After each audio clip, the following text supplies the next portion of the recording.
The following is a presentation of Apologetics Press.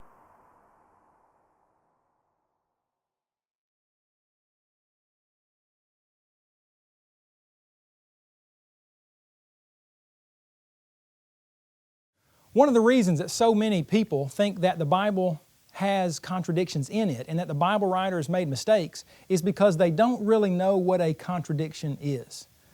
The law of contradiction basically states nothing can both be and not be. And the law of contradiction is applied basically to the same thing at the same time and in the same sense. The famous Greek philosopher Aristotle said years ago, the same attribute cannot at the same time belong and not belong to the same subject and in the same respect. Let me read that again just so you'll get what he's trying to say here. The same attribute cannot at the same time belong and not belong to the same subject and in the same respect. Basically, it would be like this. If I claim that the door in the back of your room, let's say the back room of your house, that it is open, and I say that that door is shut, well, that may or may not be a contradiction. But if I say that door is open and I say that door is shut at the same time, and I'm using the words open and shut in the same sense, then that would be a contradiction. Aristotle went on to say it is impossible for the same man at the same time to believe the same thing to be and not to be.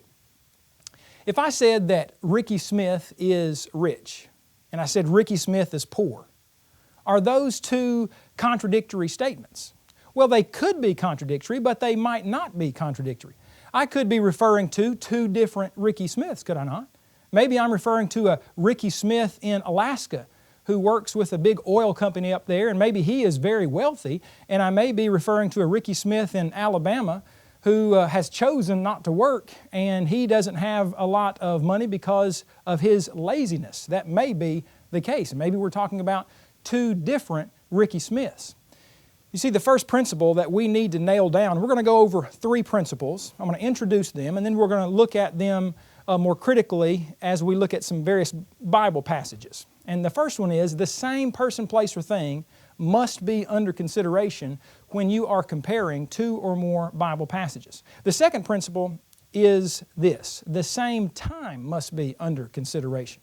Let's say if I go back to the Ricky Smith example and I say Ricky Smith is rich and Ricky Smith is poor, even if I'm talking about the same Ricky Smith, I may be referring to the same Ricky Smith at two different times. Maybe Ricky Smith was poorer when he was young, and maybe he was more wealthy. Maybe he was rich when he got older. Maybe when he was younger, he didn't have a very good work ethic. He didn't apply himself very well, and then as he got older, the Lord blessed him with various opportunities. He took those opportunities and he became much wealthier. Well, the principle of the same time must be under consideration is something that we should consider. I mean, look at me, for example. If I said, what color hair do I have? You probably would say, well, blackish brown hair. If you saw me 10 years ago, you would say I had black hair or brown hair. But if someone watches this video a few years from now, they're going to see a guy with maybe some gray hair mixed in with his brown or black hair. But if they meet me and my hair, and I'm still living, and I have hair, I'm probably going to have all gray hair. So it's going to depend on what time you're talking about, whether you're talking about Eric Lyons, whether you talk about him a few years ago, now, or in the future. You see, the same time period must be under consideration. And then the third principle that we need to consider is the fact that the same sense must be in consideration, must be under consideration. If I go back to the Ricky Smith example and I say Ricky Smith is rich and Ricky Smith is poor, and we're talking about the same Ricky Smith, and we're talking about the same Ricky Smith at the same time, how could he be poor and rich at the same time? Well, he may be, as James wrote through inspiration in James 2 and verse 5, God, has He not chosen the poor of this world to be rich in faith? Notice in that passage, he used the term poor and rich in different senses.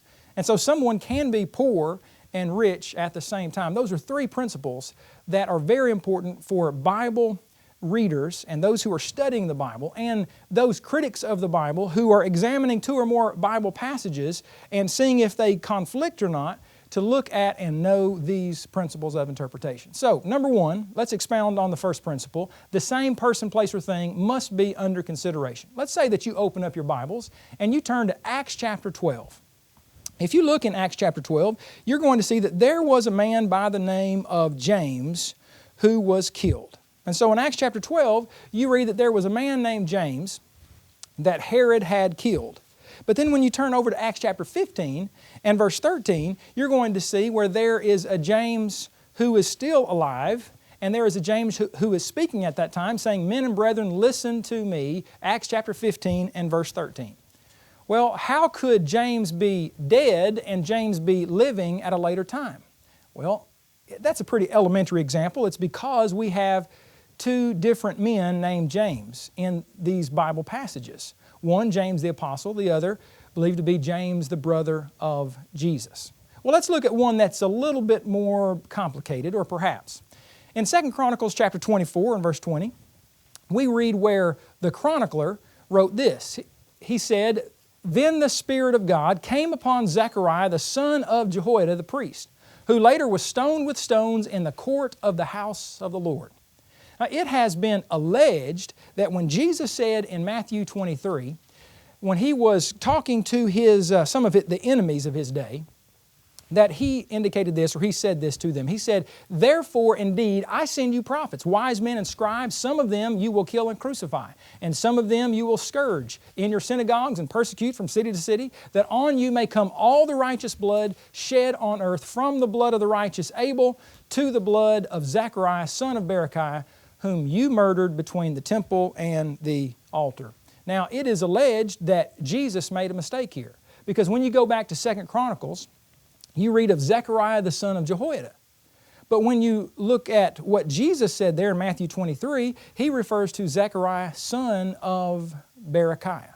Well, how could both the writer of Chronicles and Jesus be correct in what they said? Well, is it possible that you have two different people under consideration here? I submit to you that it could be that Jesus was referring to Zechariah, the minor prophet, who preached during the days of Ezra, Ezra chapter 5, verse 1, approximately 400 years after Zechariah, son of Jehoiada. Now, I read a statement one time by a skeptic who said the Old Testament never refers to a Zechariah, son of Berechiah. But the fact is, this Zechariah, the minor prophet, it just so happens that in Zechariah chapter 1, verse 1, he is called the son of Berechiah. And so it is very possible that even though the death of that prophet, the minor prophet, was not recorded for us, it could very well be that this is the one that Jesus was referring to. You might say, well, how could Jesus be referring to that Zechariah if it's not recorded in the Old Testament? Well, it's a pretty simple elementary answer, and that is that Jesus being the Son of God, Jesus having knowledge, Jesus existing during the time of that Zechariah, before that time, He's always existed. He could have, had He wanted to, know that, and surely He did know that. Furthermore, it could very well be that it was also known through Jewish tradition. So it could very well be that Zechariah there, the one that Jesus was referring to, was actually the minor prophet, Zechariah 1 and verse 1. But you know what? There's also another possibility. You remember one of the principles we looked at in our last class is that any possible answer should suffice. The skeptic who says, well, that is a mistake. Well, wait a minute. How do you know that's a mistake? It could very well be, could it not? Isn't it possible that Jesus was referring to a different Zechariah? Well, it's also possible that Jesus was referring to a Zechariah from the first centuries whom the Pharisees killed. Consider, again, Matthew chapter 23. Matthew 23, verses 34 and 35. I want to read this for us again. Jesus again said, referring to the enemies there of His day, He said, "Therefore indeed I send you prophets, wise men and scribes. Some of them you will kill and crucify, and some of them you will scourge in your synagogues and persecute from city to city, that on you may come all the righteous." Now notice, on you may come all the righteous blood shed on the earth, from the blood of the righteous Abel to the blood of Zechariah, son of Berechiah, whom you murdered between the temple and the altar. Now, isn't it possible that Jesus was referring to a Zechariah that was living or that had been living up until the point that they murdered him there in the first century sometime? Well, that's very possible. You may say, well, Eric, that's a lot of Zechariahs. Did you know there are a few dozen Zechariahs mentioned in Scripture? In fact, more, if I remember correctly, more than 25 Zechariahs mentioned in the Bible, maybe even closer to 30. So there could be different Zechariahs referred to. Let me give you another example of needing to make sure we apply the same person, place, or thing principle. When people read Jesus' Sermon on the Mount, I mentioned this at the beginning of our last class, and I want to expound on this for just a moment. When you look in Matthew chapter 5, you read that Jesus, chapter 5, verse 1, you read that Jesus went up on a mountain, and when He was seated, His disciples came to Him. Notice the text says, Jesus went up on a mountain.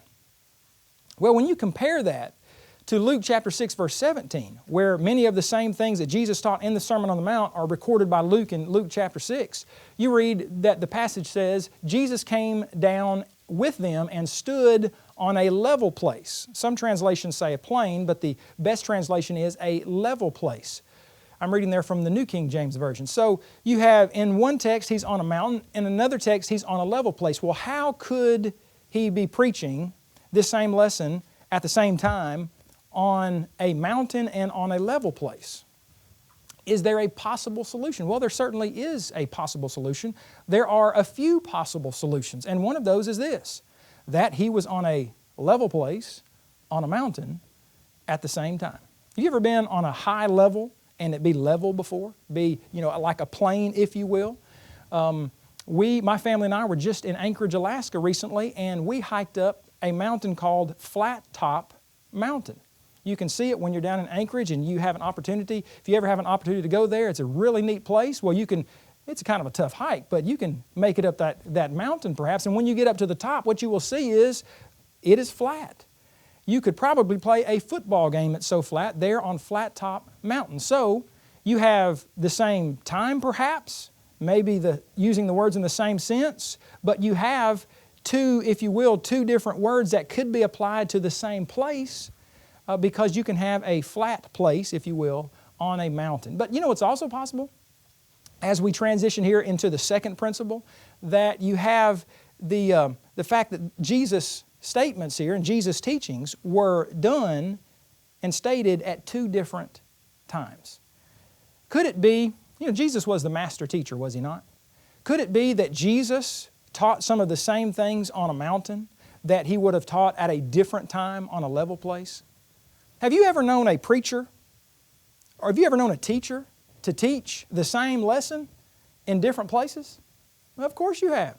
I imagine that your preacher, or some of the preachers that you've heard before, some of the teachers that you've heard, you've heard that lesson probably more than one time. And so you can have the same lesson being taught in different places. In fact, I would think it would be a shame if people up in Samaria, or down in Samaria, as you're thinking, even though it's north from Jerusalem, that they would wanted to hear many of the same things that Jesus would have taught up in Jerusalem.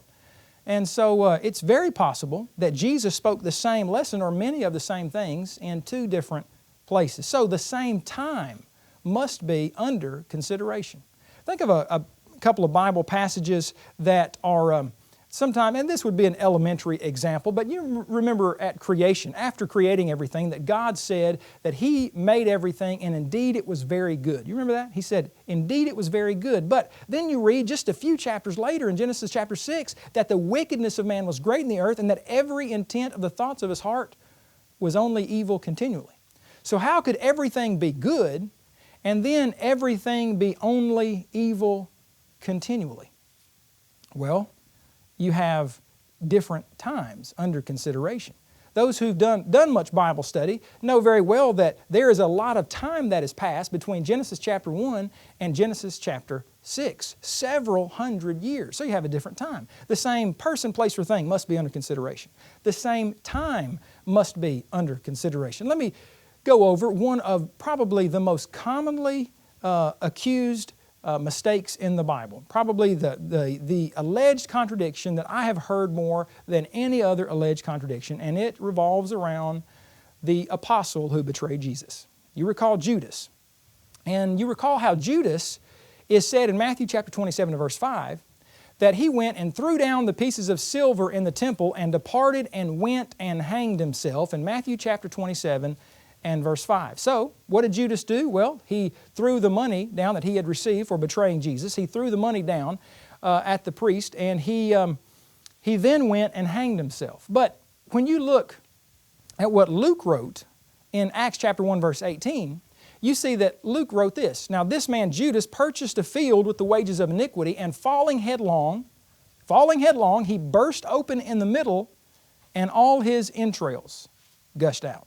I know that's not a very pleasant scene to think about your entrails, your guts coming out of you.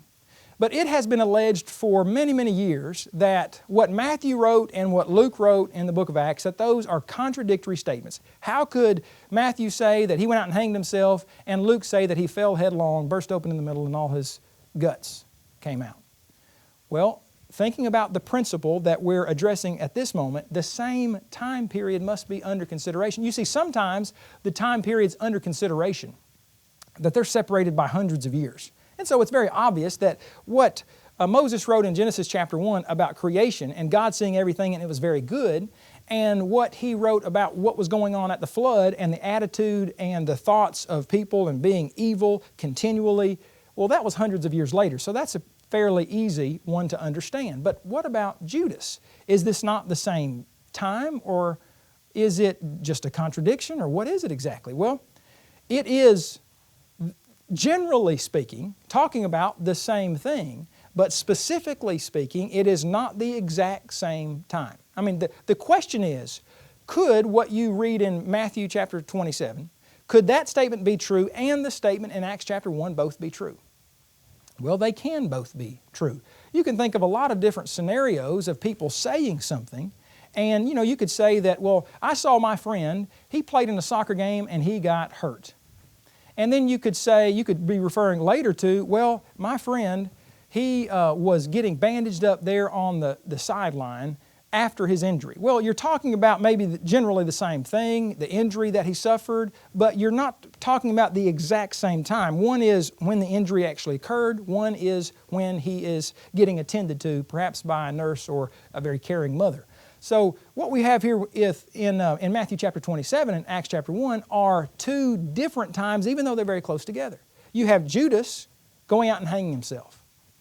And then what does Luke write? Well, he writes that he fell headlong. And when his body hit the ground, it burst open.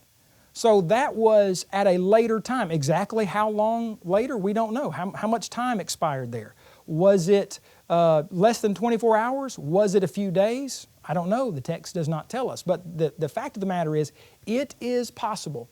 It is rational, in fact, that if someone is hanging on a tree and he has been there, let's say, for a few days, that his body is going to bloat, it's going to increase in size.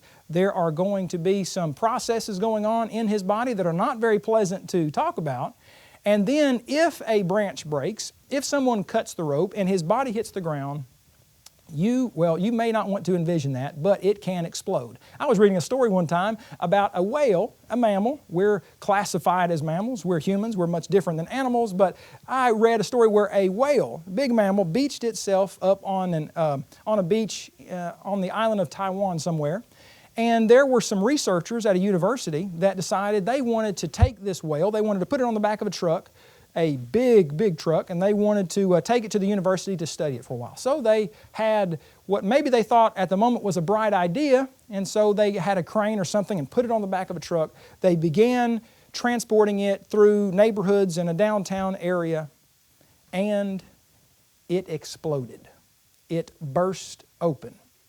Because when mammals die, they begin to expand, if you will, and it doesn't take much for their bodies to explode. Well, that may be a lot more than what you wanted to know about some of the processes that go on after a mammal dies, but the fact of the matter is, it's very possible for both Matthew 27 and Acts chapter 1 to be correct. Let me give you another example of an alleged discrepancy that was proposed to me a few years ago by someone who was very bothered by what you read in 1 Samuel 16 and 17, where David is indicated as being the youngest of 8 sons. 1 Samuel 16 verse 11, 1 Samuel 17 verse 12. Why is it in those two chapters, David is said to be the youngest of 8 sons.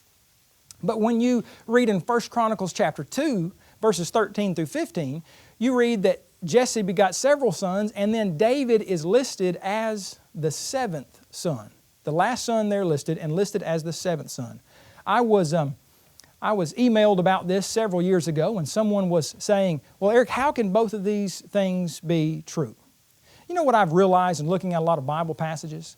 Is if we will consider how in modern times when we talk to each other about things, how our statements can very easily both be true, and we rarely think of each other as lying or trying to deceive each other. If you think of just modern day examples, what these Bible passages made me think of was my dad. My dad is one of the greatest people I know. He's one of my heroes, and my dad is the oldest of 8 kids. Well, is he really the oldest of 8 kids, or is he the oldest of 7 kids? Because when I was growing up and I would ask my dad to tell me about his brothers and sisters and what it was like growing up in southwest Missouri, well, he would talk about Uncle Chester and Uncle Dave and Aunt Tammy and all his other brothers and sisters. Sorry if I didn't mention all of you aunts and uncles out there, but he would talk about them, but he would talk usually about 6 of his brothers and sisters and not the 7th one.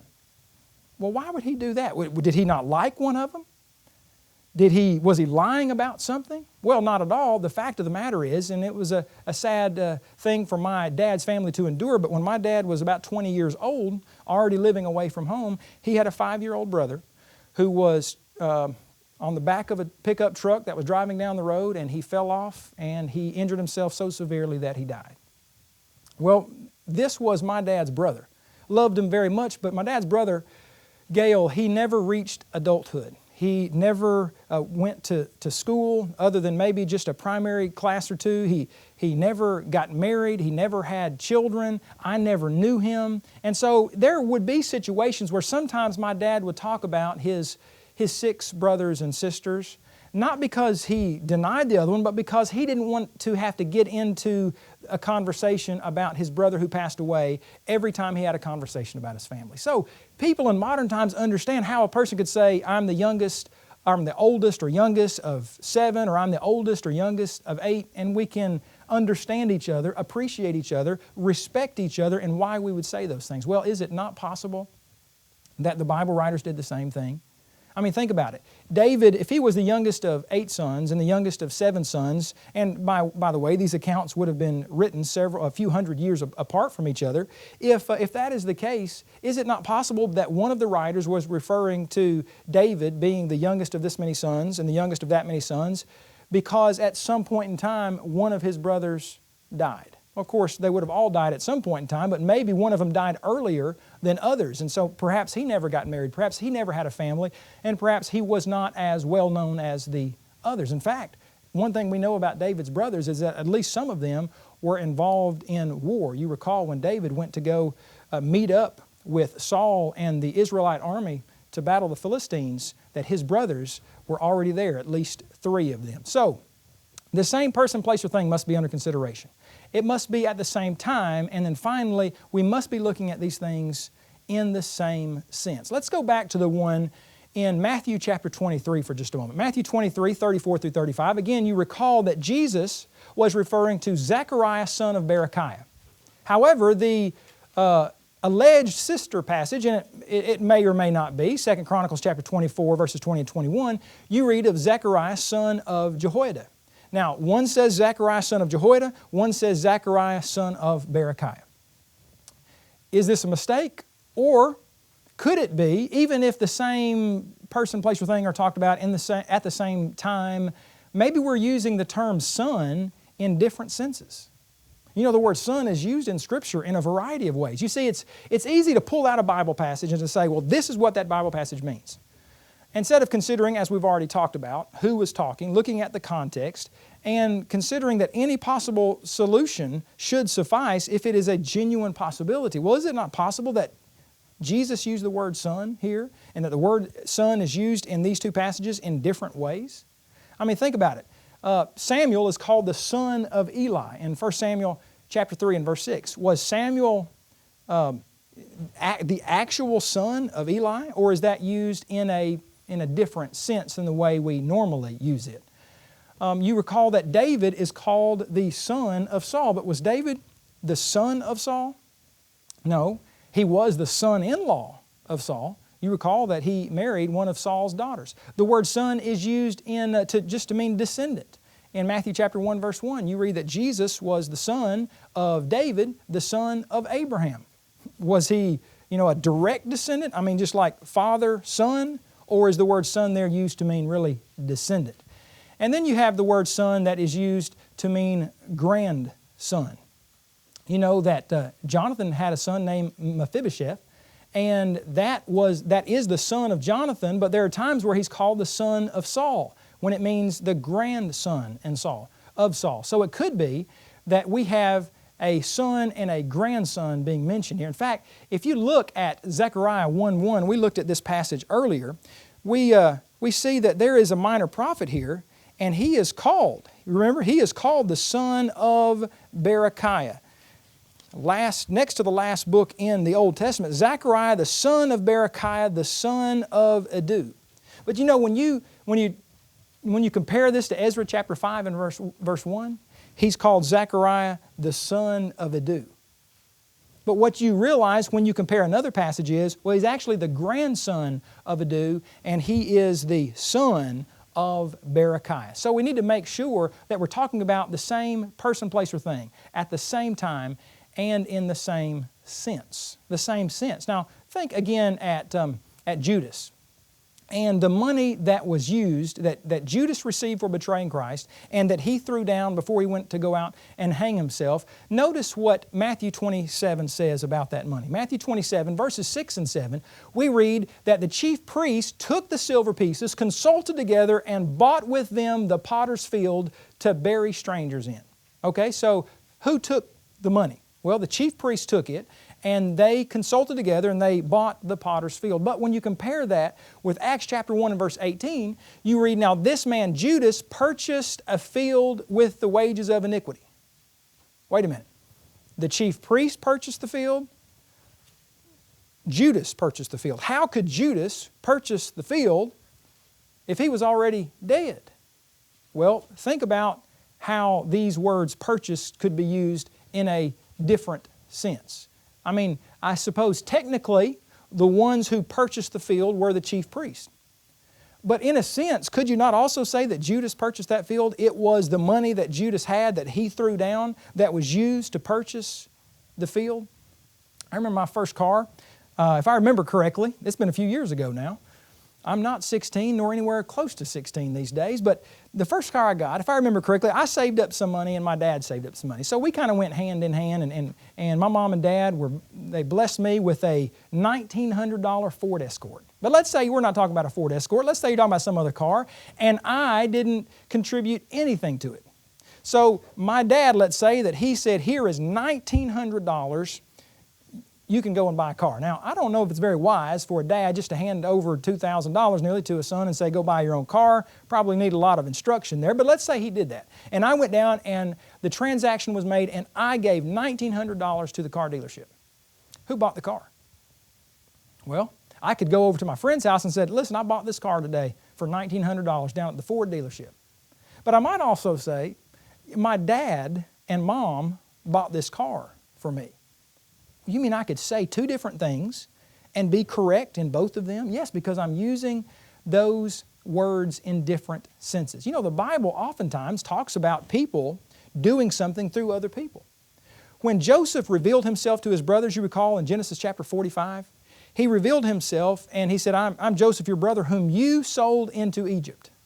Now, he did wind up in Egypt, but Joseph's brothers did not directly sell him into Egypt. They sold him to the Ishmaelites, also known as the Midianites, who then took him down to Egypt. So, the Bible speaks of, in fact, even Stephen's speech in Acts chapter 7 and verse 9, he speaks of Joseph being sold by his brothers into Egypt. Well, he was actually sold into Egypt by the Ishmaelites or the Midianites who bought him from the brothers. But we oftentimes talk about in modern times, we see in Scripture how that figure of speech, if you will, is used in that way, and words are used in different senses. In John chapter 4, verses 1 and 2, you read that Jesus baptized disciples, or baptized those who became His followers. But then you see in the very next verse, in verse 2, that actually Jesus did not baptize, but His disciples did. Well, how could Jesus baptize and not baptize at the same time? Well, the obvious answer to that when you look at John chapter 4 is it was the teachings of Christ that led people to become immersed in water. And yet, He didn't do the baptizing, His disciples did. We're not told exactly why. We could come up with various possibilities as to why. Maybe what we see over in 1 Corinthians chapter 1 where people were being divided over, well, who baptized them? Maybe people would put more emphasis on who baptized them instead of why they were being baptized into Jesus Christ. And so we need to realize that and pay attention to the principle that pretty much everyone knows and understands that when they read their Bible, at least some people, they do not give the Bible writers the option of using this principle. And it is this, that he who acts through another is deemed in law to do it himself. You see, you could go out here and commit a great act, and you could give someone some money, and they could go out and buy something for themselves that they need, and they could say they bought it, and they could also say that so-and-so bought it for me. You could also go out here and you could commit a tragedy. You could go out here and murder someone, or you could pay someone to murder someone. That would be a terrible thing. But you know, if you didn't murder someone, but you paid someone to murder someone, could you ever be convicted of murder? You certainly could. You see, when we study the Bible, we need to be fair with what the Bible writers said, what they wrote. We need to consider the important principles that the same person, place, or thing must be under consideration. When we are comparing two Bible passages or more, we need to realize, ask ourselves, are we talking about the same time? And are we looking at these words, and are they used in the same sense?